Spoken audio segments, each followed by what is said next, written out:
Hello students, welcome back to our channel. आज हम करने वाले हैं पेपर कोड BPCS 186 तनाव प्रबंधन। पेपर कोड जरूर मैच कर लीजिएगा। जून सेशन वाले बच्चों के लिए बहुत इंपॉर्टेंट क्लास रहने वाली है। सारे इंपॉर्टेंट क्वेश्चंस को इसमें हम कवर करेंगे और ये वीडियो आपके लिए बहुत यूजफुल रहने वाली है, इसलिए वीडियो को एंड तक जरूर देखिएगा। कोई भी क्वेरी हो आप कमेंट सेक्शन में पूछ सकते हैं। साथ ही अगर आप चैनल पे नए हैं तो इस चैनल को सब्सक्राइब कर लीजिए, अपने दोस्तों के साथ शेयर कर दीजिए और वीडियो अच्छी लगे तो इसे लाइक करना भी मत भूलिएगा। अगर आपको इसके गेस्ट पेपर्स चाहिए तो आप हमारी वेबसाइट से ले सकते हैं, इसका लिंक आपको डिस्क्रिप्शन बॉक्स में मिल जाएगा। कुछ इस तरीके का इंटरफेस आपके सामने खुलेगा। जैसे ही आप लिंक पे क्लिक करेंगे, यहाँ सर्च सेक्शन में जाना है और अपना पेपर कोड सिंपली सर्च करना है BPCS 186। जितने भी आपके इसके गेस्ट पेपर्स है वो यहाँ पर शो हो जाएंगे। साथ ही अगर आपको फिर भी कोई प्रॉब्लम है तो आप हमारे व्हाट्सएप नंबर से कनेक्ट कर सकते हैं 9580023321 पर। व्हाट्सएप ग्रुप और टेलीग्राम ग्रुप को भी ज्वाइन कर लीजिए इंपॉर्टेंट अपडेट्स के लिए। गेस्ट पेपर्स आपके लिए बहुत यूजफुल रहने वाले हैं क्योंकि उसमें 25+ क्वेश्चंस को रखा गया है रिवीजन पॉइंट ऑफ व्यू से, जो आपके एग्जाम में बहुत काम आने वाले हैं। इससे आप 90+ तक स्कोर कर सकते हो। ठीक है, स्टार्ट करते हैं पहले क्वेश्चन से। आज का पहला क्वेश्चन है तनाव प्रवणता को परिभाषित कीजिए। तनाव प्रवणता के योगदान देने वाले कारकों की व्याख्या कीजिए। तनाव प्रवणता क्या होता है इसको बताना है और उसके योगदान देने वाले कारकों के बारे में हमें बताना है। जब भी आप अपना आंसर स्टार्ट करेंगे इंट्रोडक्शन यानी प्रस्तावना से करेंगे और उसके बाद मुख्य बिंदु और लास्ट में कंक्लूजन यानी निष्कर्ष को लिखेंगे। ठीक है, इंट्रोडक्शन यानी प्रस्तावना से शुरू करते हैं। आज के समय में लगभग हर व्यक्ति किसी न किसी प्रकार के तनाव का सामना कर रहा है। कुछ लोग कठिन परिस्थितियों में भी शांत रहते हैं, जबकि कुछ लोग छोटी छोटी बातों से भी अधिक तनाव महसूस करते हैं। यानी तनाव जो है ये हमारी मानसिक, हमारे शारीरिक स्वास्थ्य को सीधे सीधे प्रभावित करता है। आज के टाइम पे आप देखते हैं कि हर प्रकार का व्यक्ति जो है हर प्रकार के तनाव का सामना करता है। जैसे कि कुछ लोगों को शांत रहना पसंद होता है, तो कुछ लोग छोटी छोटी बातों पे बहुत ज्यादा चिंता कर लेते हैं। किसी व्यक्ति को बार बार या आसानी से तनाव का अनुभव करने की प्रवृत्ति को तनाव प्रवणता कहा जाता है। यानी ऐसी स्थिति जहां व्यक्ति को बार बार जैसे तनाव का अनुभव हो उसे तनाव प्रवण कहा जाता है। यह व्यक्ति के व्यक्तित्व, सोच, स्वास्थ्य और वातावरण पर निर्भर करता है कि व्यक्ति क्या सोचता है, व्यक्ति कैसा रहता है, उसका आसपास का वातावरण कैसा है, उसका स्वास्थ्य कैसा है, ये उसके पूरे मानसिक तनाव उत्पन्न होने या ना होने पर निर्भर करता है। ठीक है, तनाव प्रावरण की परिभाषा। तनाव प्रावरण वह स्थिति या प्रवृत्ति है जिसमें व्यक्ति सामान्य परिस्थितियों में भी जल्दी तनाव महसूस करता है और तनाव से आसानी से प्रभावित हो जाता है। यानी ऐसी स्थिति या जल्दी तनाव की स्थिति उसके साथ पैदा होती है, यानी वो जल्दी चीजों को जो है ज्यादा चिंतित हो जाता है, ज्यादा बारीकी से ले लेता है। इसे व्यक्ति को छोटी समस्याएं भी बड़ी लग सकती है और मानसिक दबाव का अधिक अनुभव करता है। यानी उसे छोटी छोटी समस्याएं बहुत बड़ी लगने लगती हैं। तनाव प्रावरण में योगदान देने वाले कारक, यानी वो कौन से कारक है जो तनाव प्रावरण में योगदान देते हैं। सबसे पहला है व्यक्तित्व संबंधी कारक, यानी जो व्यक्ति के व्यक्तित्व से संबंधित है। कुछ लोगों का स्वभाव बहुत संवेदनशील, चिंतित और पूर्णतावादी होता है, यानी हर काम बिल्कुल सही करने की इच्छा है। यानी कोई लोग होते हैं जिनका मन करता है जो ये हर चीज को बहुत बारीकी से लेना, हर चीज को बहुत बारीकी से उसके बारे में सोचना, उसको सही करना, बिल्कुल सटीकता से करने के बारे में वो सोचते हैं। तो ऐसे लोग छोटी सी गलती पर भी अधिक तनाव महसूस कर लेते हैं, यानी हल्की सी चिंता का माहौल होते ही बहुत तनाव महसूस कर लेते हैं। पारिवारिक वातावरण, यदि परिवार में लगातार झगड़े, आर्थिक समस्याएं, माता पिता का अत्यधिक दबाव या सहयोग की कमी हो तो तनाव की प्रवृत्ति बढ़ जाती है। यानी ऐसी स्थिति जहां आप पहले ही किसी छोटी सी बात को लेकर बहुत ज्यादा परेशान है, उसके बाद झगड़े होना, आर्थिक समस्या होना या माता पिता का किसी चीज पर दबाव होना भी या सहयोग की कमी होना आपके तनाव को और ज्यादा बढ़ा सकती है। शारीरिक स्वास्थ्य, लंबे समय तक बीमारी, नींद की कमी, थकान, असंतुलन, भोजन और व्यायाम की कमी शरीर को कमजोर बनाते हैं, जिससे व्यक्ति जल्दी तनावग्रस्त हो जाता है। यानी ऐसी स्थिति जहां आप किसी चीज से किसी बीमारी से जूझ रहे हैं या नींद की कमी है, थकान हो रही है या आप सही से भोजन नहीं कर रहे हैं, व्यायाम नहीं कर रहे हैं, तो इससे आपका शरीर जो है कमजोर हो जाता है और उससे आपके तनाव और ज्यादा तनाव की स्थिति, यानी मानसिक रूप से तो आप अस्वस्थ हो ही जाते हैं, साथ ही शारीरिक रूप से भी आपकी जो शरीर है वो कमजोर हो जाता है। मानसिक स्वास्थ्य, चिंता, अवसाद, आत्मविश्वास की कमी, नकारात्मक सोच और डर जैसी मानसिक समस्याएं तनाव को बढ़ाती हैं। ऐसे लोग कठिन परिस्थितियों का सामना करने में कठिनाई महसूस करते हैं। यानी कुछ जब ऐसी स्थितियां हो जाती हैं, जब आप नेगेटिव सोचने लग जाते हैं, चिंता करने लग जाते हैं, तो ऐसी स्थिति में आप कठिन समस्याओं का समाधान नहीं सोच पाते। आपका दिमाग जैसे ही आप किसी, जैसे मान लो कोई आप पर हमला कर रहा है, तो आप अपने बचाव में कुछ करोगे, लेकिन उस समय आपका दिमाग जो है खुला हुआ है। लेकिन अगर आप चिंतित हो या फिर आपके किसी तनाव की स्थिति में हो, तो आपका दिमाग उस समय बिल्कुल भी काम नहीं करेगा कि क्या करूं क्या ना करूं। कार्य या पढ़ाई का दबाव, अधिक काम या परीक्षा का तनाव, समय की कमी, लक्ष्य पूरे करने का दबाव और नौकरी की असुरक्षा भी तनाव प्रावरण को बढ़ाते हैं। यानी आप देखते हैं कि अगर आप एग्जाम की टेंशन लेते हैं, फिर नौकरी की टेंशन लेते हैं, करियर की टेंशन लेते हैं, इससे क्या होता है कि आप तनाव निरंतर बढ़ता रहता है। और कई बार आप देखते हैं कि बहुत ज्यादा बच्चे डिप्रेशन में भी चले जाते हैं। क्यों? क्योंकि वो बहुत ज्यादा इसके बारे में सोचने लग जाते हैं कि आगे क्या होगा, कल क्या होगा, परसों क्या होगा, इससे क्या आगे कैसे जूझा जाएगा या कैसे हर परिस्थिति का सामना किया जाएगा। कई बार वो ऐसी स्थिति अपने माइंड में बना लेते हैं जो होने वाले भी नहीं है, लेकिन उन्हें ऐसा लगता है कि हाँ ये हो सकता है, ये हो सकता है वाली सिचुएशन हो जाती है। सामाजिक और आर्थिक परिस्थितियां, बेरोजगारी, आर्थिक कठिनाई, सामाजिक तुलना, रिश्तों में तनाव, समाज में पर्याप्त सहयोग ना मिलना भी व्यक्ति को अधिक तनावग्रस्त बना देता है। यानी समाज में लोगों के साथ जो सहयोग नहीं मिलता है, आर्थिक कठिनाइयां होने लगती हैं या फिर बेरोजगारी होती है, तो जो व्यक्ति है वो और ज्यादा परेशान हो जाता है, तनाव, कई बार उसकी जो मानसिक स्थिति है उस पर भी इसका बहुत प्रभाव पड़ता है। जीवन की अचानक होने वाली घटनाएं, यानी ऐसी घटनाएं जो आपको लंबे समय तक याद रही, जैसे किसी प्रियजन की मृत्यु, दुर्घटना, तलाक, नौकरी छूटना, बीमारी या किसी बड़े परिवर्तन जैसी घटनाएं जो तनाव की संभावना को बढ़ा देती है। ऐसी कोई घटना जो आपने कभी सोची ना हो, अचानक से हो जाए, तो वो भी आपके जीवन को अचानक से प्रभावित कर सकती है। तनाव से निपटने की क्षमता, यदि व्यक्ति के पास समस्या का समाधान करने का कौशल, धैर्य, सकारात्मक सोच और भावनाओं को नियंत्रित करने की क्षमता कम हो, तो वह जल्दी तनाव का शिकार हो जाता है।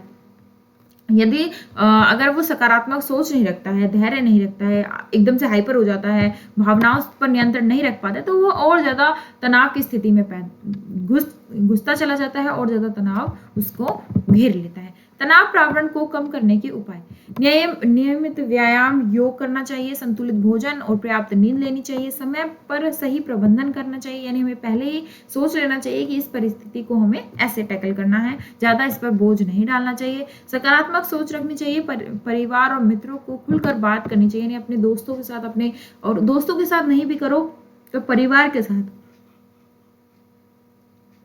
परिवार जो है आपका सबसे बड़ा पावर होता है, सबसे बड़ी आपकी शक्ति होता है। तो आप अपने परिवार से अपनी बात खुलकर कह सकते हैं, जिससे आपका जो मानसिक तनाव है वो हल्का हो जाता है। कहते हैं कि रोने से जो है मन हल्का होता है, वैसे बोलने से, बातें बताने से भी मन हल्का हो जाता है। ध्यान और गहराई से श्वास का अभ्यास, यानी गहरी सांस लेना, आवश्यकता होने पर मनोवैज्ञानिक या परामर्श कर्ता से सहायता लेने, यानी जो स्पेशलिस्ट होते हैं इन चीजों के, उनसे संपर्क करना चाहिए। निष्कर्ष की तरफ बढ़ते हैं। तनाव प्रावरण एक ऐसी स्थिति है जिसमें व्यक्ति सामान्य परिस्थितियों में भी अधिक तनाव महसूस करता है। इसके पीछे व्यक्ति, परिवार, स्वास्थ्य, सामाजिक वातावरण और जीवन जैसी परिस्थितियां महत्वपूर्ण भूमिका निभाती हैं। तनाव जो है हमारे हम जो महसूस करते हैं परिस्थितियों में, वो होता है, इसके पीछे हमारे परिवार, स्वास्थ्य, वातावरण का भी बहुत प्रभाव पड़ता है। यदि व्यक्ति स्वस्थ जीवन शैली अपनाए तो सकारात्मक सोच विकसित कर सकता है और तनाव प्रबंधन की तकनीकों का उपयोग करे, और तो वह तनाव प्रावरण को काफी हद तक कम कर सकता है और अधिक संतुलन एवं स्वस्थ जीवन भी जी सकता है। यानी अगर वो सही जीवन जिए, एक प्रबंधन वाला जीवन जिए, एक व्यवस्थित जीवन जिए और तनाव कम ले, टेंशन कम ले, तो उससे क्या हो सकता है, उसका जो शरीर है वो स्वस्थ रह सकता है और एक संतुलित जीवन वो जी सकता है। आगे बढ़ते हैं। समय के प्रभावी और व्यवस्थित प्रबंधन की व्याख्या कीजिए। समय प्रबंधन की तकनीकी को स्पष्ट कीजिए, यानी समय की व्यवस्था जो है, उसके प्रबंधन जो है, उसके बारे में बताना है और समय प्रबंधन की तकनीकों को स्पष्ट भी करना है। उत्तर में हमेशा इंट्रोडक्शन यानी प्रस्तावना से शुरू करेंगे। समय हमारे जीवन का सबसे मूल्यवान संसाधन है, यानी कहते हैं ना, जो टाइम चला जाता है वो कभी लौट कर नहीं आता है, यानी सबसे इंपॉर्टेंट अगर संसाधन है तो वो समय है। एक बार बीता हुआ समय वापस नहीं आता है, इसलिए समय का सही उपयोग करना बहुत आवश्यक है, क्योंकि बीता हुआ समय कभी वापस नहीं आता। इसलिए आज समय है अपने आप को निखारने का, कुछ कर गुजरने का। समय प्रबंधन यानी टाइम मैनेजमेंट का अर्थ है अपने कार्यों को इस प्रकार योजनाबद्ध तरीके से करना कि कम समय में अधिक से और बेहतर परिणाम प्राप्त किए जा सके। यानी आपको अपना टाइम मैनेजमेंट करना चाहिए, आपको समय प्रबंधन, जैसे अगर आप एक स्टूडेंट है तो आपको अपनी पढ़ाई का सही टाइम मैनेजमेंट रखना चाहिए, जिससे खेल कूद या घर वालों को भी टाइम आप दे सके, साथ ही अपनी पढ़ाई पर भी पूरा फोकस कर सके, कम समय में ज्यादा से ज्यादा चीजें आप कवर कर सके। अच्छा समय प्रबंधन व्यक्ति की सफल, अनुशासित और तनाव मुक्त बनाता है। यानी आपको जब आप समय पर काम कर लोगे, समय से पहले काम कर लोगे, तो आपको टेंशन कम होगी, सफलता के चांसेस बढ़ जाते हैं, अनुशासन बना रहता है। समय का प्रभावी और व्यवस्थित प्रबंधन। समय का प्रभावी और व्यवस्थित प्रबंधन का अर्थ है अपने समय पर सही ढंग से बंटवारा, कार्यों की प्राथमिकता तय करना और निर्धारित समय के भीतर पूरा करना। यानी ऐसे व्यवस्थित प्रबंधन करना जिससे आप पहले सोच ले कि मुझे ये कार्य इतना देर में करना है, फिर दूसरा कार्य करना है, तीसरा कार्य करना है, और साथ ही जो कार्य सबसे इंपॉर्टेंट है उनको प्राथमिकता देकर पहले निपटा लें, ताकि जो जरूरी काम है अगर वो रह जाए तो आपको तनाव ना हो। इसके लिए व्यक्ति को पहले ही अपने लक्ष्य निर्धारित कर लेने चाहिए। यानी आपको पहले ही सोच लेना चाहिए कि आपको जीवन में क्या करना है, या फिर कल क्या करना है, या फिर कल किस, या यदि आप पढ़ते हैं तो आपको कल क्या पढ़ना है। इसके बाद कार्यों की सूची बनाकर यह तय करना चाहिए कि कौन सा कार्य सबसे अधिक महत्वपूर्ण है। यानी एक टू डू लिस्ट बनानी चाहिए, उसमें आपको देखना चाहिए कि सबसे महत्वपूर्ण कार्य कौन से हैं और उनको करना चाहिए। समय का सही उपयोग करने से कार्य समय पर पूरे होते हैं और आत्मविश्वास बढ़ता है और जीवन में संतुलित बना रहता है। यानी अगर आप सही समय पर कार्य कंप्लीट कर लेते हैं तो आपका जीवन में संतुलित बना रहता है, आत्मविश्वास बना रहता है। समय का व्यवस्थित प्रबंधन करने वाला व्यक्ति अपने अध्ययन, नौकरी, परिवार और व्यक्तिगत जीवन के बीच संतुलन बना सकता है। यानी जहां आपका समय बिल्कुल प्रबंधित है, जहां आप सब कुछ समय पर कर रहे हैं, वहां आपकी नौकरी हो, चाहे पढ़ाई हो, चाहे आपका व्यक्तिगत जीवन हो, वो सब संतुलित रहता है। इससे कार्यों की गुणवत्ता आती है, यानी प्रोडक्टिविटी आपकी बढ़ती है, और अनावश्यक तनाव यानी जो फिजूल का तनाव है वो कम हो जाता है। समय प्रबंधन के प्रमुख तरीके, यानी क्या क्या वो तरीके हैं जिनके जरिए हम समय प्रबंधन कर सकते हैं। सबसे पहले है लक्ष्य निर्धारित करना। सबसे पहले स्पष्ट और वास्तविक लक्ष्य तय करें। लक्ष्य निश्चित होने के से समय का सही उपयोग करना आसान हो जाता है। यानी सबसे पहले अपना लक्ष्य ही निर्धारित करना आपका सबसे पहले मोटिव होना चाहिए कि आपको करना क्या है, आपको सब कुछ पहले ही निश्चित करना चाहिए। फिर आता है प्राथमिकता तय करनी, यानी जैसे आपने लिस्ट बना ली कि मुझे ये काम करना है, उसके बाद महत्वपूर्ण और आवश्यक कार्यों को पहले पूरा करें और कम महत्वपूर्ण कार्य को बाद में करें। यानी जो महत्वपूर्ण है उन्हें सबसे पहले कंप्लीट कर ले, जो बहुत जरूरी है, और जो कम जरूरी है उन्हें बाद में कर ले, ताकि अगर वो छूट भी जाए तो आपको इतनी टेंशन ना हो। कार्य की सूची बनाना, यानी एक टू डू लिस्ट बनाना। प्रतिदिन करने वाले कार्यों की सूची तैयार करें, इससे कोई भी आवश्यक कार्य नहीं छूटता। यानी आप पहले ही अपनी लिस्ट बना लें कि मुझे आज ये कार्य करना है, तो आप व्यवस्थित रहेगा, आपका माइंड सेट रहेगा कि आपको ये काम इस समय पर कंप्लीट करना है, तो उससे आप व्यवस्थित रहेंगे।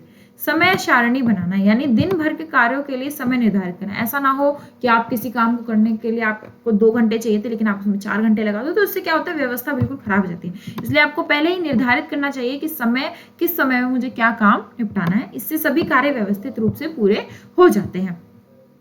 टाल मटोल की आदत छोड़ना, यानी कल करूंगा, परसों करूंगा, उसके बाद करूंगा, कर लूंगा, या फिर थोड़ी देर में करूंगा, ये वाली आदत जो है इसको छोड़ना होगा।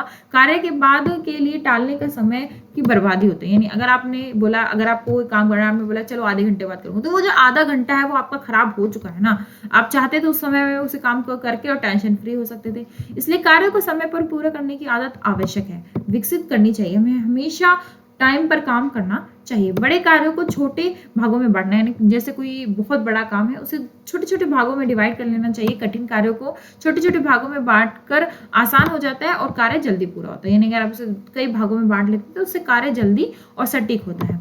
ध्यान भटकाने वाली चीजों से बचे, जैसे मोबाइल, सोशल मीडिया, अनावश्यक बातचीत से समय व्यर्थ नहीं करना चाहिए। यानी अगर आप मोबाइल चलाते हैं, जैसे आपका अभी मान लो पढ़ाई को ही लेके चलते हैं, आपको 1 घंटा पढ़ना है या 2 घंटे पढ़ना है, तो आप व्यवस्थित है कि आपको 2 घंटे पढ़ना है। ऐसे समय में फोन, सोशल मीडिया, अनावश्यक चीजों से आप दूर रहेंगे, फोन साइलेंट करके अलग रख देंगे। सिर्फ पढ़ना है तो सिर्फ पढ़ना है, ठीक है। नियमित समीक्षा करना, प्रतिदिन यह देखना चाहिए कि कौन सा कार्य पूरा हुआ और कौन सा बाकी है। इससे भविष्य की योजना बेहतर होती है। अगर आपने कोई 5 चीजें डिसाइड की कि आज मुझे ये 5 चीजें पढ़नी है, जिसमें से 4 आपकी हो गई, 1 रह गई, तो आपको ये भी देखना होगा कि वो जो 1 है वो क्यों रह गई, और इतना टाइम जो वो उसे हम नेक्स्ट डे यानी भविष्य में कैसे संभाल सकते हैं ताकि हमारा जो काम है वो खराब ना हो। समय प्रबंधन के लाभ, यानी अगर आप समय को व्यवस्थित रखेंगे तो उसके क्या क्या लाभ होंगे। कार्य समय पर पूरे होते रहेंगे, तनाव और चिंता कम होती रहेगी, आत्मविश्वास और कार्य क्षमता बढ़ती है, पढ़ाई और नौकरी को बेहतर प्रदर्शन होता है, जीवन में अनुशासन और संतुलन बना रहता है, व्यक्तिगत और व्यावसायिक सफलता प्राप्त होती है। यानी कार्य समय पर पूरा होने से आपकी तनाव चिंता बहुत कम हो जाती है, आपके अंदर एक अलग ही तरीके का आत्मविश्वास और कार्य क्षमता बढ़ जाती है, आपके अंदर कार्य करने की क्षमता। जैसे अगर आप लगातार 5 दिन या 1 हफ्ते के लिए अपना टाइम मैनेजमेंट कीजिए, अपना टू डू लिस्ट बनाइए, तो आपको महसूस होगा कि आपको उसकी कितनी जरूरत थी और अब वो कितनी व्यवस्थित हो चुकी है। पढ़ाई नौकरी बेहतर प्रदर्शन होने लगेंगे, जीवन में अनुशासन और संतुलन बना रहेगा और व्यक्तिगत और व्यावसायिक सफलता मिलेगी। इससे आप तनाव मुक्त रहेंगे, तो आप किसी से चिड़चिड़े नहीं रहेंगे, लोगों के साथ बेहतर व्यवहार भी करेंगे। निष्कर्ष की तरफ बढ़ते हैं। समय का प्रभावी और व्यवस्थित प्रबंधन सफलता की कुंजी है। यदि व्यक्ति सही योजना बनाकर प्राथमिकताएं तय करके और समय का सदुपयोग करके कार्य करे तो वह अपने सभी लक्ष्यों को आसानी से प्राप्त कर सकता है। इसलिए प्रत्येक व्यक्ति को समय प्रबंधन की अच्छी आदत अपनानी चाहिए ताकि वह जीवन को अधिक सफल और संतुलित तनाव मुक्त बना सके। यानी हमें समय है हमारे लिए बहुत आवश्यक चीज है, जिसे हमें फिजूल की चीजों में या फिर अपने लक्ष्य से भटक कर खराब नहीं करना चाहिए। हमें समय पर सारी चीजें व्यवस्थित करनी चाहिए, समय पर उन्हें पूरा करना चाहिए। ये बहुत ही अच्छी आदत है जो आपको अपनानी चाहिए। ठीक है, अगला क्वेश्चन है, तनाव की अवधारणा की व्याख्या कीजिए और इसके प्रकार एवं स्रोतों का वर्णन कीजिए। तनाव की अवधारणा क्या है ये बताना है और इसके प्रकार और स्रोतों के बारे में व्याख्या करनी है। ठीक है, इंट्रोडक्शन यानी प्रस्तावना से शुरू करेंगे। तनाव एक ऐसी मानसिक शारीरिक अवस्था है जो तब उत्पन्न होती है जब व्यक्ति अपनी चुनौती, दबाव या कठिन परिस्थिति का सामना करता है। यानी ऐसी स्थिति जहां आप किसी चुनौती का सामना करते हैं या आपके ऊपर कोई दबाव होता है या आपको लगता है कि ये कार्य पता नहीं मुझसे होगा या नहीं होगा, ऐसी स्थिति में आप तनाव करते हैं। थोड़ी मात्रा में तनाव व्यक्ति को बेहतर कार्य करने के लिए प्रेरित करता है। यानी थोड़ा सा तनाव तो होना, जैसे अगर आपको परीक्षा की टेंशन नहीं होगी, मार्क्स की टेंशन नहीं होगी, तो आप पढ़ने पर इतना जोर नहीं देंगे। अगर आपको परीक्षा की टेंशन होगी तभी आप पढ़ाई पर जोर देंगे। तो यानी अगर थोड़ी मात्रा में तनाव है तो वो हमारे जीवन में कार्यों को बेहतर करने में मदद करता है। लेकिन अधिक तनाव और लंबे समय तक रहने वाला तनाव स्वास्थ्य के लिए नकारात्मक प्रभाव डाल सकता है। यानी अगर आप मान लीजिए ये तो आपके एग्जाम की बात है, लेकिन अगर एग्जाम हो गया उसके बाद अगर आपका सिलेक्शन नहीं हुआ और आप फिर इतने चिंतित हो गए या फिर आप इसमें डूबे पड़े हैं, जैसे नीट के पेपर में बच्चे बहुत ज्यादा डीप सोचने लग जाते हैं कि अगर ये नहीं हुआ तो वो नहीं हुआ, तो इस परिस्थिति में उनका शरीर खराब हो जाता है, उनकी मानसिक स्थिति खराब हो जाती है और वो गलत कदम भी उठा लेते हैं। आज के तेज जीवन और प्रतिस्पर्धा और बदलती परिस्थितियों के कारण तनाव एक सामान्य समस्या बन गया। यानी लोग इतने भागदौड़ है, एक दूसरे से आगे भागना, प्रतिस्पर्धा में इतने पड़ गए हैं कि इतनी तेज जिंदगी में उनके लिए तनाव एक बहुत सामान्य समस्या बन चुका है। तनाव की अवधारणा। तनाव वह प्रक्रिया है जो व्यक्ति के शरीर और मन में तब उत्पन्न होती है जब उसे लगता है कि किसी स्थिति की मांग उसकी क्षमता से अधिक है। यानी ऐसी स्थिति में पैदा होना तनाव का, जब आपको लगे कि जैसे मान लो अगर आपने किसी सरकारी नौकरी का फॉर्म भरा, ठीक है, और उसमें आपको लगा कि ये तो मेरी क्षमता से अधिक है, यानी मैं इसमें बहुत ज्यादा मेहनत करनी पड़ेगी, तो उसकी टेंशन आपके दिमाग में बहुत ज्यादा हो जाएगी। यानी अपनी क्षमता से अधिक सोचना इस चीज को, ये आपके तनाव को उत्पन्न करता है। तनाव के समय शरीर में हार्मोन सक्रिय हो जाते हैं जिससे हृदय की धड़कन तेज हो जाती है, रक्तचाप बढ़ जाता है और व्यक्ति बेचैनी और चिंता महसूस करता है। यदि तनाव की समस्या को नियंत्रित ना किया जाए तो ये मानसिक और शारीरिक दोनों प्रकार की समस्याओं का कारण बन जाता है। यानी ये हमारे हार्मोन को इनबैलेंस कर देता है, बिल्कुल सक्रिय कर देता है। इससे क्या होता है, हमारी धड़कन बढ़ने लग जाती है, रक्तचाप बढ़ने लग जाता है, ब्लड प्रेशर, और इससे चिंता बेचैनी इतनी हो जाती है कि आपके मानसिक स्वास्थ्य के साथ साथ आपका शारीरिक स्वास्थ्य भी बहुत खराब हो जाता है। तनाव के प्रकार, यानी तनाव कितने प्रकारों के होते हैं। तनाव के मुख्य प्रकार कुछ ये हैं। सबसे पहला है सकारात्मक तनाव।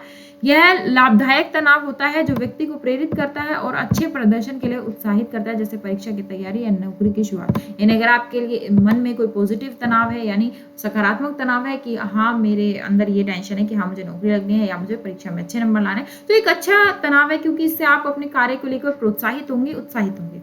लेकिन नकारात्मक तनाव, यह हानिकारक तनाव होता है। यह चिंता, डर, उदासी, मानसिक थकान पैदा करता है, लंबे समय तक रहने से स्वास्थ्य को नुकसान पहुंचा सकता है। यानी ये नकारात्मक तनाव वो होते हैं जिसमें आप चीजों को बहुत ज़्यादा मात्रा में सोचने लग जाते हैं, बहुत ज़्यादा उसके बारे में सोचते हैं, उदास रहते हैं, मानसिक थकान पैदा करते हैं। उससे लंबे समय से तक अगर रहने से उस स्वास्थ्य को बहुत नुकसान पहुंचता है। अल्पकालिक तनाव यानी कुछ समय के लिए या थोड़े समय के लिए होता है और किसी अचानक घटना के कारण उत्पन्न होता है। जैसे एकदम से आपके मान लो कि अभी मैं जैसे इंटरनेट देना या दुर्घटना का सामना करना है। जैसे मान लो कि कोई एक्सीडेंट हो गया तो आपके हाथ पैर में कहीं पे चोट लगी थोड़ी, तो वो थोड़ा सा तनाव है कि ज्यादा तो नहीं लग गई, ये हो गया वो गया। जब आपकी ट्रीटमेंट हो जाता है तो फिर उसके बाद वो थोड़ा सा सही हो जाता है। या फिर आपके अंदर कोई जैसे पॉजिटिव तनाव है, ये सिर्फ परीक्षा के पेपर तक होता है कि आज पेपर कैसा जाएगा, आज पेपर कैसा जाएगा, और पेपर होने के बाद आप टेंशन फ्री हो जाते हो, फिर रिजल्ट की टेंशन बाद में लेते हो।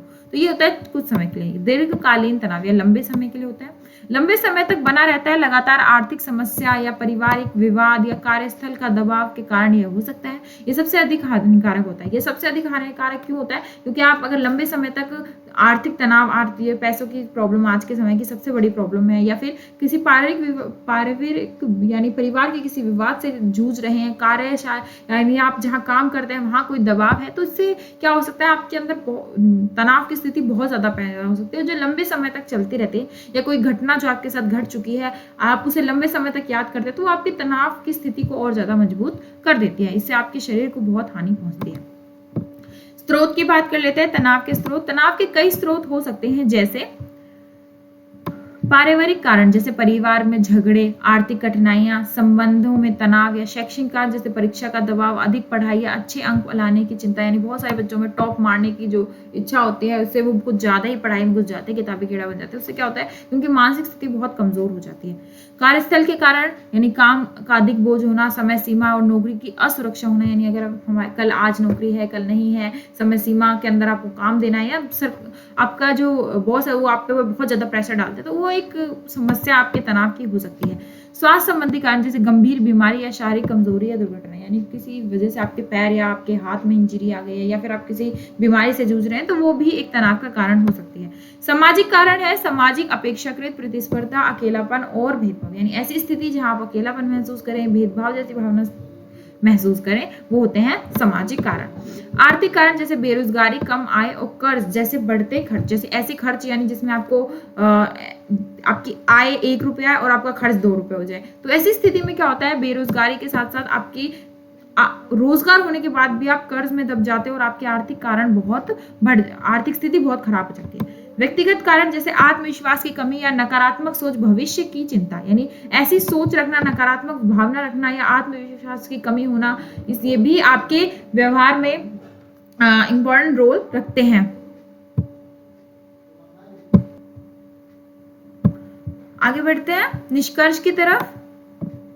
तनाव जीवन का एक सामान्य हिस्सा है, लेकिन इसका सही ढंग से प्रबंधन करना आवश्यक है। सकारात्मक सोच, समय का उचित प्रबंधन, नियमित व्यायाम, संतुलित आहार, पर्याप्त नींद और योग ध्यान जैसी आदतों से तनाव को कम करने में सहायता मिल सकती है। जैसे कि आप जैसे तनाव से जूझ रहे हैं, तो आप योग कीजिए या फिर लंबी सांस लीजिए, एक अच्छी नींद लीजिए, अच्छा खाना खाइए, तो इससे आप अपने तनाव की स्थिति से बाहर निकल सकते हैं। यदि तनाव बहुत अधिक बढ़ जाए तो परिवार, मित्रों या विशेषज्ञों से सलाह ले सकते हैं। सही समय पर उठाए गए कदम व्यक्ति के स्वास्थ्य व संतुलित व सफल जीवन जीने में मदद कर सकते हैं। अगर आपने सही समय पर अपने तनाव को खत्म कर लिया या फिर अपने परिवारजनों से या विशेषज्ञों से संपर्क कर लिया, तो आप एक बेहतर जीवन जी सकते हैं, एक सफल जीवन जी सकते हैं। अगले क्वेश्चन की तरफ बढ़ते हैं। प्रदर्शन एवं उत्पादकता पर तनाव के प्रभावों का वर्णन कीजिए। यानी प्रदर्शन करना या उत्पादकता करने में जो तनाव के प्रभाव है उसके बारे में हमें बताना है। इंट्रोडक्शन यानी प्रस्तावना से शुरू करेंगे। तनाव जीवन का एक सामान्य हिस्सा है, यानी हमारे आजकल की तेजी बढ़ती हुई जिंदगी में ये तनाव बहुत ज्यादा हमारे जीवन का हिस्सा बन चुका है। जब किसी व्यक्ति को पर काम, पढ़ाई, परिवार व अन्य जिम्मेदारियों का अधिक दबाव पड़ता है, तब तनाव उत्पन्न होता है। ऐसी स्थिति जहाँ पे पढ़ाई का प्रेशर है, नौकरी का प्रेशर है, जिम्मेदारियों का प्रेशर है, ऐसी स्थिति में तनाव बहुत ज्यादा उत्पन्न होता है। तनाव का प्रभावी व्यक्ति के मानसिक, शारीरिक, भावनात्मक स्वास्थ्य के साथ साथ उसके प्रदर्शन और उत्पादकता पर भी पड़ता है। यानी अगर आप तनाव में हैं या फिर अगर आप कोई गेम खेल रहे हैं या फिर आप कोई पढ़ाई कर रहे हैं, एग्जाम देने जा रहे हैं तनाव की स्थिति में, तो उससे क्या होता है कि आप हड़बड़ाहट में चीजें खराब कर देते हैं। ठीक है, उससे आपका जो रिजल्ट है वो अच्छा नहीं आता है, प्रदर्शन खराब हो जाता है। यदि तनाव उचित स्तर तक हो तब तो वह व्यक्ति के बेहतर कार्य करने में प्रेरित करता है, लेकिन अत्यधिक तनाव कार्य और जीवन को दोनों को प्रभावित करता है। यानी अगर सिर्फ इतना तनाव है कि हाँ मुझे अच्छे नंबर लाने हैं तो ठीक है, लेकिन उसमें आप अपना बेहतर देने की कोशिश करोगे। लेकिन अगर वो तनाव बहुत आगे तक है कि रिजल्ट नहीं आया तो ये हो जाएगा वो हो जाएगा, तो वो आपके नेगेटिव इफेक्ट डाल सकता है आपके प्रदर्शन पर। प्रदर्शन पर तनाव का प्रभाव। तनाव का प्रदर्शन पर सकारात्मक नकारात्मक दोनों प्रकार का प्रभाव पड़ता है। सबसे पहले आता है सकारात्मक प्रभाव। हल्का तनाव व्यक्ति को समय पर कार्य करने के लिए प्रेरित करता है। यानी हल्के से तनाव से आप इतना तो रहता है कि हाँ मुझे ये काम करना है, तो आप उसके प्रति थोड़े से व्यवस्थित रहेंगे कि हाँ मुझे ये काम समय पर पूरा करना है। एकाग्रता और सतर्कता बढ़ती है। यानी अगर आप किसी काम को लेकर बैठे तो उस पर एकाग्र रहेंगे, आप उस पर सिर्फ उसी काम को करने पे ध्यान देंगे और सतर्क रहेंगे कि अपना काम सावधानी से पूरा कर सके। व्यक्ति अपनी जिम्मेदारियों को अधिक गंभीरता से निभाता है, यानी और ज्यादा अच्छे तरीके से निभाता है। प्रतियोगी या परीक्षा जैसे महत्वपूर्ण कार्य को उचित स्तर में और तनाव बेहतर प्रदर्शन करने में सहायता करता है। ऐसा तनाव जो पॉजिटिव है जो आपके बेहतर प्रदर्शन करने में आपकी सहायता करता है। लेकिन नेगेटिव इफेक्ट भी होते हैं इसके। नेगेटिव है कि अत्यधिक तनाव से ध्यान और याददाश्त कमजोर हो जाती है। यानी आप बहुत ज्यादा सोचते हैं, सोच रहे हैं और कोई आपसे बोल भी रहा है कुछ, तो आपको नहीं पता कि वो क्या बोल रहा है। आप वहीं खड़े हैं लेकिन आपको नहीं समझ आ रहा कि क्या बोल रहा है, क्योंकि आपका दिमाग वहां मौजूद नहीं है, दिमाग तो कहीं और ही चल रहा है। तो इससे क्या होता है कि आपका ध्यान, आपकी याददाश्त बहुत ज्यादा कमजोर हो जाती है। निर्णय लेने की क्षमता प्रभावित होती है कि आपको समझ नहीं आता, आपके पास हमेशा दो ऑप्शन होंगे, ये करूं या ये करूं, यानी आप निर्णय सही नहीं ले पाएंगे। कार्य में गलतियां बढ़ जाएंगी, आप बहुत ज्यादा गलतियां करने लगेंगे। आत्मविश्वास, आपका कॉन्फिडेंस कम हो जाएगा। व्यक्ति जल्दी थक जाता है और उसके कार्य करने की इच्छा कम हो जाती है। फिर आपका मन ही नहीं करेगा उस कार्य करने को जिसमें आप अपनी अधिक तनाव महसूस कर रहे हैं। जैसे मान लो आप परीक्षा को लेकर बहुत चिंतित है, तो आप पढ़ने बैठे तो आपकी पढ़ाई भी बहुत अच्छे से नहीं हो पाएगी। इसलिए ज्यादा टेंशन नहीं लेनी है, सिर्फ उतनी ही लो जितने आपके शरीर को झेली जा सके। इतनी भी टेंशन नहीं लेनी है। फ्यूचर को लेकर जो होना है वो होता रहेगा। उत्पादकता पर तनाव का प्रभाव। उत्पादकता का अर्थ है कम समय और संसाधनों में अधिक और गुणात्मकपूर्ण कार्य, यानी गुणात्मक यानी प्रोडक्टिव और अधिक कार्य करना, यानी कम समय में अच्छा कार्य करना। तनाव का उत्पादन भी गहरी प्रभाव डाल सकता है, यानी इस पर भी गहरा प्रभाव तनाव का पड़ सकता है। अधिक तनाव के कारण कार्य की गति धीमी हो सकती है। यानी आप जो कार्य कर रहे हैं, आपने बहुत स्पीड से कोई कार्य करना शुरू किया, लेकिन आपके दिमाग में कोई और बात आ गई जिससे आप टेंशन में हैं और वो फिर काम आप भूल जाओगे। कि आप जैसे सब्जी काटते हुए कोई लोग अपने हाथ भी काट लेते हैं, तो वो क्या है कि वो तनाव की स्थिति, आपका दिमाग वहां मौजूद नहीं था, कुछ और सोचने में व्यस्त था। काम की गुणवत्ता में कमी आती है। इसमें क्या होता है कि काम का जो प्रोडक्टिविटी है, जो आपका निष्कर्ष है, वो बहुत कम निकलता है। व्यक्ति समय पर कार्य पूरा नहीं कर पाता है। बार बार अनुपस्थित रहने की संभावना है, यानी अब जिस काम को वो कर रहा है वो उसमें उपस्थित नहीं हो पाता है। टीम के साथ सहयोग करने में कठिनाई। जैसे आप किसी टीम वर्क कर रहे हैं तो उसमें आप अपने टीम को सहयोग नहीं दे पाते, उसमें कठिनाई होती है क्योंकि आपका टेंशन, आपकी जो तनाव की स्थिति है वो आपको काम नहीं करने दे रही है। रचनात्मक सोच और नए विचारों में कमी, यानी आप कुछ नया नहीं सोच पाते हैं, कुछ क्रिएटिव नहीं कर पाते हैं। इससे क्या होता है, आपके जो आपका दिमाग है वो ऑलरेडी बिजी है, तो वो कुछ नया नहीं सोच पाता है। लंबे समय तक तनाव रहने पर मानसिक शारीरिक बीमारियां हो सकती है, जिससे कार्य क्षमता पर भी कम, जैसे आपके जो कार्य परिणाम है वो कम निकल सकता है। अगला है इसको कम करने के उपाय, यानी तनाव को कम करने के उपाय। समय का सही प्रबंधन करें, यानी टाइम मैनेजमेंट करें। नियमित व्यायाम और योग करें। हमेशा सुबह जल्दी उठे, व्यायाम करें, योग करें, लंबी लंबी गहरी गहरी सांस लें। पर्याप्त नींद लें। लगभग ऐसा नहीं है कि आप लेट नाइट तक जाग रहे हैं फिर सुबह आराम से उठ रहे हैं, ये सब एक असंतुलित जीवन है, इसलिए पर्याप्त नींद लेनी चाहिए। संतुलित और पौष्टिक भोजन खाना चाहिए। ध्यान यानी मेडिटेशन और गहरी सांस लेने का अभ्यास करना चाहिए। यानी सुबह सुबह आपको जो सुबह फ्रेश एयर होती है उसके अंदर आपको गहरी सांस लेना चाहिए। परिवार और मित्रों से अपनी समस्या साझा करनी चाहिए। कार्यों के बीच बीच में छोटा विश्राम करना चाहिए। बीच बीच में थोड़ा थोड़ा ब्रेक लेकर आपको कार्य, जैसे आपको पढ़ना है, आपका एग्जाम है, तो आप ऐसा नहीं है कंटिन्यू 5-6 घंटे पढ़ रहे हैं, नहीं, 1 घंटा पढ़ लिया, थोड़ा सा रेस्ट कर लिया, फिर 1 घंटा पढ़ लिया, थोड़ा रेस्ट कर लिया। इस तरीके से अपनी व्यवस्था बनानी है ताकि आपको बॉडी को भी रिलैक्स मिलता रहे। फिर है सकारात्मक सोच विकसित करें और आवश्यक होने पर विशेषज्ञ से सलाह करें। यानी अगर किसी आवश्यकता पड़ती है तो आप विशेषज्ञ से भी सलाह करें और हमेशा पॉजिटिव थिंकिंग रखें। जो होना है वो होना ही है, तो इसलिए कभी भी नेगेटिव सोच ना रखें। निष्कर्ष की तरफ बढ़ते हैं। तनाव का प्रदर्शन और उत्पादकता पर सीधा प्रभाव पड़ता है। यानी तनाव का जो तनाव है वो आपके जो प्रदर्शन है, जो उत्पादकता है, उस पर सीधा सीधा प्रभाव डालता है। अगर आप अच्छा सोचते हैं तो अच्छा परिणाम मिलेगा, अगर आप किसी चिंता में है तो परिणाम भी खराब ही होगा। उचित मात्रा में तनाव व्यक्ति को प्रेरित करता है और बेहतर प्रदर्शन करने में सहायता करता है, जबकि अत्यधिक तनाव कार्य की गुणवत्ता, एकाग्रता, निर्णय क्षमता और स्वास्थ्य को नुकसान पहुंचाता है। इसलिए तनाव का सही प्रबंधन करना आवश्यक है ताकि व्यक्ति स्वस्थ रहकर अपने पूरी क्षमता के साथ कार्य कर सके, जीवन में सफलता प्राप्त कर सके। यानी जो पॉजिटिव वे में यानी सकारात्मक तनाव होता है वो आपको बेहतर कार्य करने के लिए जितना सहायता करता है, उतना ही अगर आप नकारात्मक तनाव से जूझ रहे हैं तो वो आपके शारीरिक, मानसिक और तनाव की स्थिति और ज्यादा बढ़ा सकता है। इससे आपका जीवन स्तर पे बहुत बड़ा प्रभाव पड़ेगा। इसलिए आपको अपने जीवन को प्रबंधित करना चाहिए, टाइम मैनेजमेंट करना चाहिए, हमेशा अपने स्वास्थ्य का ध्यान रखना चाहिए। इससे आपकी जीवन शैली सफल हो सकती है और अच्छी हो सकती है। ठीक है, यहाँ पर हमारे क्वेश्चंस कवर होते हैं। कोई भी डाउट हो आप कमेंट सेक्शन में पूछ सकते हैं। अगर आपको गेस्ट पेपर्स चाहिए तो आप हमारे व्हाट्सएप नंबर या फिर हमारी वेबसाइट से ले सकते हैं, इस पे विजिट कर सकते हैं। कोई भी क्वायरी हो तो व्हाट्सएप नंबर पे आप बात कर लीजिएगा, यहाँ पे आपको अच्छा रिस्पांस मिल जाएगा। ठीक है, साथ ही एक और इन्फॉर्मेशन, अपने क्वेश्चन को हमेशा व्यवस्थित रखें। सबसे पहले इंट्रोडक्शन यानी प्रस्तावना से शुरू करें, फिर मुख्य बिंदु और लास्ट में कंक्लूजन यानी निष्कर्ष लिखें। इस व्यवस्था में आपको अपना क्वेश्चन अटेम्प्ट करना है। इससे क्या होता है कि एग्जामिनर को आप पर ट्रस्ट होता है कि हाँ भाई ये बच्चा पढ़कर आया है, इसको व्यवस्थित चीजें लिखनी आती है, और इससे आपका आंसर भी निखर कर आता है। साथ ही सबसे पहले उन क्वेश्चन को अटेम्प्ट करें जो आपको बहुत अच्छे से आते हैं, ताकि आपकी आंसर शीट खोलते ही ऐसा घिचपिच जैसा कुछ भी ना लगे, अच्छे से लगे, व्यवस्थित लगे। और लास्ट में उन क्वेश्चंस को अटेम्प्ट करें जो आपको थोड़े कम आते हैं। और हाँ, वर्ड लिमिट का ध्यान रखें। ऐसा ना हो कि आपको क्वेश्चंस आते थे लेकिन आप कर ही नहीं पाए, टाइम मैनेजमेंट आपका सही नहीं था। जैसे हमने पढ़ा कि टाइम मैनेजमेंट बहुत जरूरी है, इसलिए आपको टेंशन नहीं लेनी है। पहले ही सोच के रखना है कि कितने पेजेस में कितने क्वेश्चंस को कवर करना है। इससे आपके व्यवस्थित रहेंगे और टाइम से पहले आपका काम हो जाएगा। ठीक है, और मिलते हैं नेक्स्ट वीडियो में। तब तक के लिए आपके पेपर के लिए बहुत ज्यादा बेस्ट ऑफ लक। अगर आपको ये वीडियो यूजफुल लगी हो तो लाइक कर देना और कमेंट में अपना फीडबैक जरूर देना। मिलते हैं नेक्स्ट वीडियो में, तब तक के लिए बेस्ट ऑफ लक।